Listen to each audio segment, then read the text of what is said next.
ধনিয়া পাতা দিই চুক্কা চুক্কা। আসসালামু আলাইকুম, সবাই কেমন আছেন? আলহামদুলিল্লাহ আমি ভালো আছি।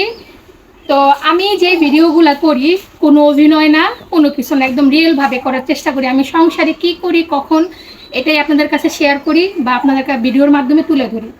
তো অনেকেই আমার ভিডিওতে অনেক রকমের কমেন্ট করেন। এদিকে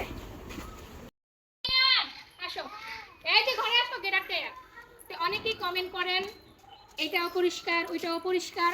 একটা মানুষ 24 ঘন্টা পরিষ্কার কখনো থাকতে পারে না, ঠিক আছে? আপনি যখন রান্না করতে চান আপনার রান্নাঘরটা কি সবসময় পরিষ্কার থাকে? হ্যাঁ, আপনি রান্না বাড়ার শেষে রান্নাঘরটা দেখবেন পরিষ্কার না অপরিষ্কার।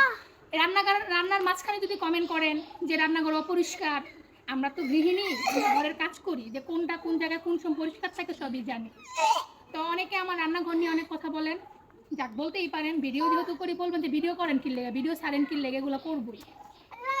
এখন আবার আমার বাড়ি নিয়েও কমেন্ট করেন